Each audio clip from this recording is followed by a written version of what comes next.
Great. Hi, man. Could you explain a little about yourself? Me? Yeah, about you What in and particular what would you you like do. to know? Like, you're a group fitness trainer or a personal trainer? Both and yes, and all of the above. So I work at Forest Coaching Studios, which is downtown. It's a very small studio space. You can't just pop in. It's not a big box gym. We don't do that. It's one-on-one with clients, and we develop community around them. Our biggest thing for them is to make sure that they feel safe, which corresponds to the neurology-based training that we do. So we do a lot of stuff with the brain. So we want people to be able to understand, what does this do? What muscles does it move? Not do a bicep curl, but what muscles are you activating? How are you activating them? Do you feel pain? If you feel pain, that's an output of your brain. So with what we do and how we train, a lot of people come to us do have pain, and some don't have pain, and some want to have a high performance output. So we look at it as, well, why can't you lift this today? You could lift it yesterday. Are your muscles sore, or is your brain not feeling safe? So what we do is a little different, but it's all the same. I made somebody do 100 swings today with their kettlebells, but I also made them do a lot of different visual and vestibular drills. So we train a lot of different body systems. See, that's a fine So you line, can look at it as a so you're not move technically well, supposed to do it, but everybody see well, balance well, will be get well it. kind of thing. Yeah.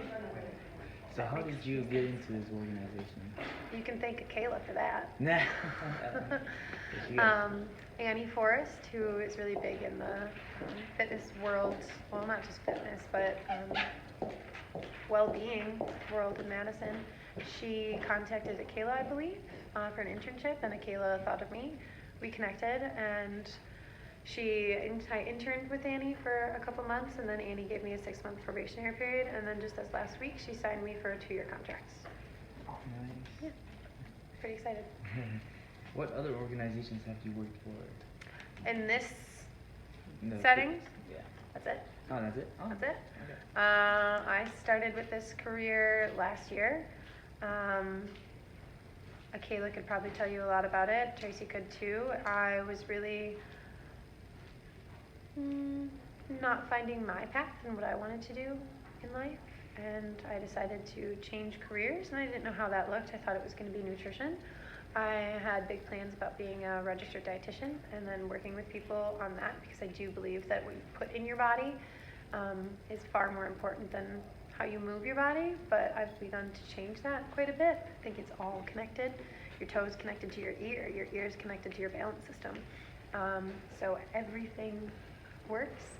So instead of going through that program, like an RD program that would be a 4-year degree, so I came to Madison College trying to get chemistry, stats, and then on the side I was going to do a couple personal training certs and then maybe get a job in a gym, but things kind of happen, and I can thank Kayla for that. Okay.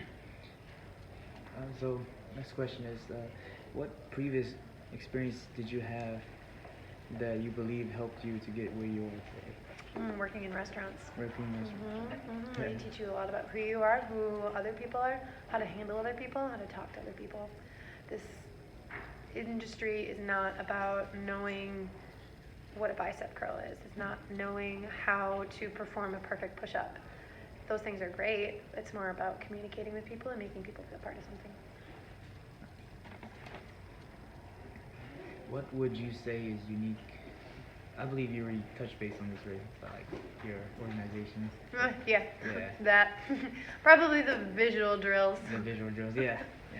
You already touched base on When that. I have people do a pencil push-up, or I have them put their thumb out in front of them and move their head around, and they're like, "Why am I doing this?" Okay, well, check this. It's kind of fun.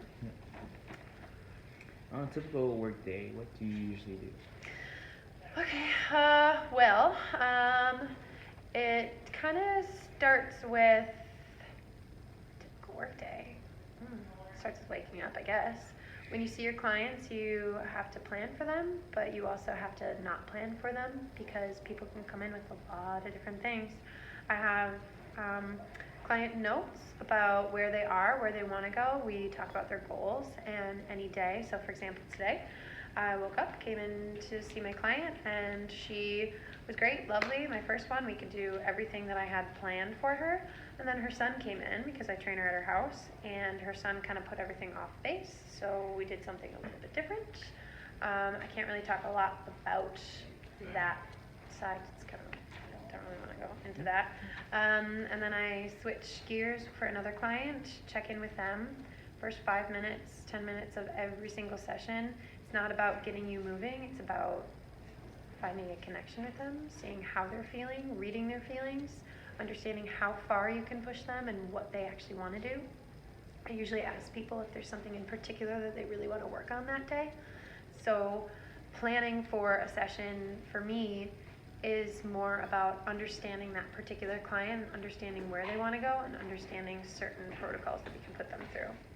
I had another person today who normally on Mondays we do deadlifts and we do halos. That's what she does, that's what she likes to do. And today she was feeling certain different things about her body, so we did a 30-minute body scan.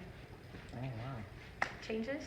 After my morning sessions, I usually sit down and I write client notes, lock them away, usually rest, usually I'll go run or do my own training, go hang out with my dog. I have the whole middle part of my day, nothing I have to do. And then at night I do it all over again. And then at night I'll do a couple more client sessions, sometimes a group session, but it depends upon the day. So, up in the air, depending upon. Okay.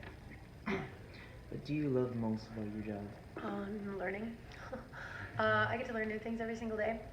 The new certifications, the new, I guess, about humans in general. If you can't predict your day, then you can't really predict what you're going to be doing. So you get to learn every single day something new. It's great. What are your biggest challenges in your job? People. Having a plan and having to change that plan. But I think that's what makes people special too.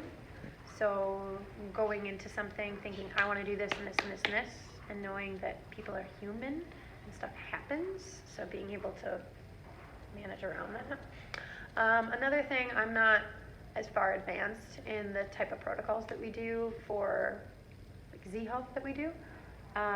So knowing that somebody could have a certain cranial nerve damage that prevents them from doing a certain task and having the drills to give them but not knowing the why behind it. So some of my clients are pain-based that I take over from my boss because she doesn't have time for it, and I put them through drills. So sometimes it's frustrating for me not knowing how to find it, but I know how to fix it. Makes sense? So I just want to know it all. What would surprise people about your daily work? How much of a toll it takes on you emotionally?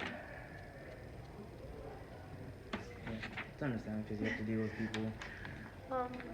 They put it all on you and you absorb it. You can't give them any. So it's really absorbing all of it. And I have to have a lot of alone time in order to recharge for my next clients. And sometimes there's a lot more tears than you'd think in this job, at least what I do. Let's see. What's your biggest piece of advice for someone who's interested in working in this field? Know the muscles. Pay attention to anatomy. Pay more attention to anatomy. Pay even more attention to anatomy, and don't take it for granted. Know the muscles. Okay. What do you wish someone would have told you before you started this job? I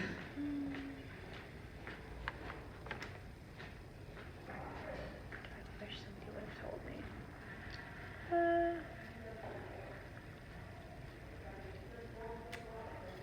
That's a tough one. I guess if I were being honest, I guess I wish somebody would have told me that I'm not going to like all of my clients and I'm going to hate a lot of them. But I guess I kind of knew that. I think that Akela and Tracy did a really great job of preparing us for everything and knowing what could and couldn't happen. I'm not really surprised by a lot of things. So this is like a similar question to the one before. So it's like, what skills, abilities, and personal attributes do you think are most important for this field? Communication with your clients, being able to read body language and reflect that back, putting yourself away and instead giving a self and a part of you that your client actually needs. Being able to develop your skills based upon what your client actually wants for their goals. If they want to be able to do a handstand, either being able to refer them to somebody that can do that or learning it for them so that you can teach them in a positive manner. Other skills that you should definitely know different drills, different body weight drills, how to use specific equipment, and how to cue it. Cueing is really hard, especially one-on-one training. You can say, okay, do a bicep curl, but when you're doing a bicep curl, where's their elbow? Where's their shoulder? How is their shoulder locked in? Is their lat activated? Where are they standing? How are their hips? So knowing that type of relationship with the body. How do most people get into this field?